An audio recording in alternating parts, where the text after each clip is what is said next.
পটল দিয়ে এত মজার একটা নাস্তা বানানো যায় তা যদি আপনি একবার জানেন তাহলে কিন্তু পটল দিয়ে আপনি এই নাস্তাটা বারবার বানাবেন। হ্যালো এভরিওয়ান, আসসালামু আলাইকুম। আজকে আমি আপনাদেরকে পটল দিয়ে একদমই ইউনিক একটা নাস্তা তৈরি করে দেখাবো। পটলের এই নাস্তাটা আপনি একবার বানিয়ে দেখুন, কথা দিচ্ছি বাড়ির সকলেই কিন্তু আপনার রান্নার প্রশংসা করবে। পটলের এই নাস্তাটা যেমন ইউনিক ঠিক তেমনি নাস্তাটা খেতে অসম্ভব সুস্বাদু। তবে চলুন এবার তাহলে পটলের এই ইউনিক নাস্তাটা বানানো শুরু করি। পটলের এই নাস্তাটা তৈরি করার জন্য এখানে আমি নিয়ে নিয়েছি 7টা পটল। পটলগুলোকে আমি কিন্তু এখন ভালোভাবে ধুয়ে তারপর নিয়ে নিয়েছি। এবারে আমি একটা ছুরির সাহায্যে পটলের দুই সাইডের এরকম বোটার অংশটাকে কেটে ফেলে দিব। একইভাবে আমি সবগুলো পটলের এই বোটার অংশটাকে এভাবে কেটে ফেলে দিব। তো দেখতেই পাচ্ছেন আমি কিন্তু সবগুলো পটলের এই বোটার অংশগুলোকে এভাবে কেটে নিয়েছি। এবারে আমি ছুরির সাহায্যে পটলের এই উপরের স্কিন বা আবরণটাকে এভাবে ছেঁচে ফেলে দিচ্ছি। আপনারাও ঠিক এভাবে ছুরির সাহায্যে পটলের উপরের অংশটাকে এভাবে ছেঁচে ফেলে দিবেন। কোনোভাবেই কিন্তু পটলের উপরের খোসাটাকে পিলারের সাহায্যে ছাড়িয়ে নেবেন না। তাই ছুরির সাহায্যে শুধুমাত্র পটলের এই উপরের আবরণটাকে ছেঁচে নেবেন।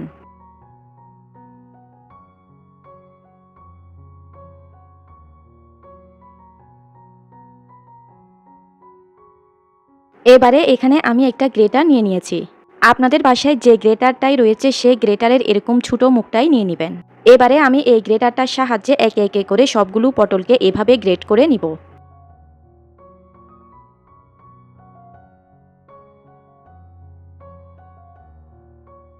তো দেখতেই পাচ্ছেন এখানে কিন্তু আমি সবগুলো পটলের উপরের খোসাটাকে এভাবে ছেঁচে নিয়ে তারপর গ্রেটারের সাহায্যে এভাবে গ্রেট করে নিয়েছি।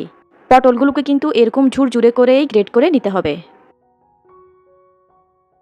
এবারে এই গ্রেট করা পটলের মধ্যে আমি দিয়ে দিচ্ছি একটা বড় সাইজের পেঁয়াজ কুচি, দিয়ে দিচ্ছি 3টি কাঁচামরিচ কুচি,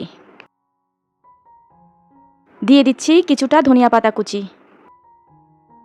এবারে এখানে আমি দিয়ে দিব হাফ কাপ পরিমাণ বেসন। বেসনটা যদি হাতের কাছে না থাকে সেক্ষেত্রে আপনারা মসুরের ডাল কিংবা যে কোনো ডাল বাটা দিয়ে দিতে পারবেন।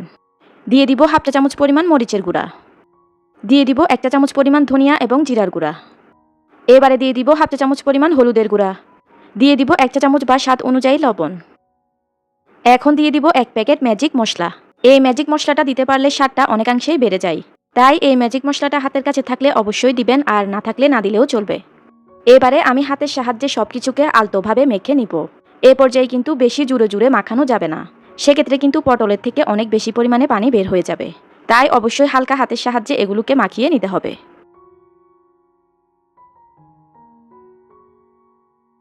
তো এখন কিন্তু আমি এগুলোকে হালকা হাতের সাহায্যে মাখিয়ে নিয়েছি। এবারে এখান থেকে কিছুটা পরিমাণ আমি হাতে নিয়ে এগুলোকে এভাবে পাকোড়া বা পেঁয়াজু শেপ করে এভাবে করে নিব। আপনারা চাইলে আপনাদের ইচ্ছা অনুযায়ী যে কোনো শেপ করে এগুলোকে এ পর্যায়ে বানিয়ে নিতে পারবেন।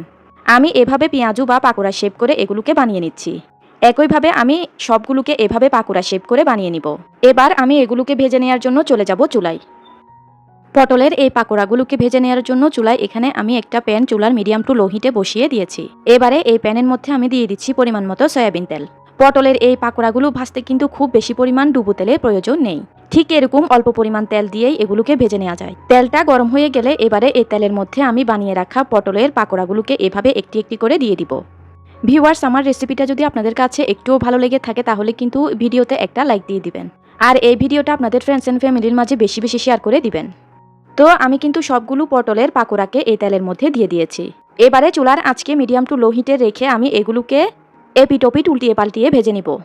এগুলোর একটা পাশ যখন হালকা ভাজা হয়ে যাবে তখন আমি এগুলোকে উল্টিয়ে দিব।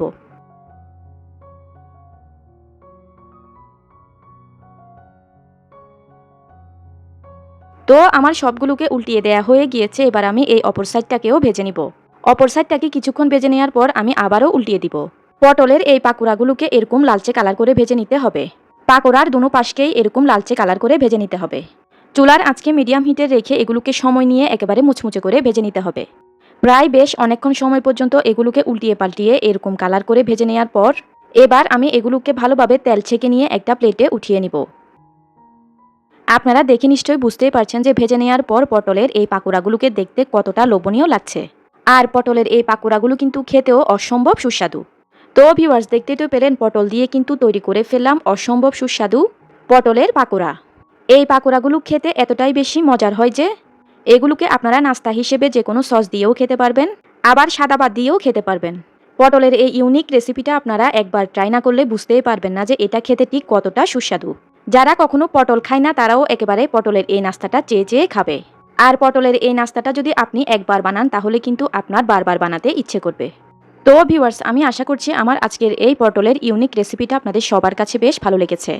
ভালো লেগে থাকলে কিন্তু অবশ্যই ভিডিওতে একটা লাইক দিয়ে দিবেন। আর আপনি যদি আমার চ্যানেলে নতুন হয়ে থাকেন তাহলে অবশ্যই চ্যানেলটি সাবস্ক্রাইব করে পাশের বেল আইকনটি অন করে রাখবেন। এতক্ষণ সাথে থাকার জন্য সবাইকে অসংখ্য ধন্যবাদ জানিয়ে আমি তাহলে আজকের মতো এখানেই বিদায় নিয়ে নিচ্ছি। আল্লাহ হাফেজ।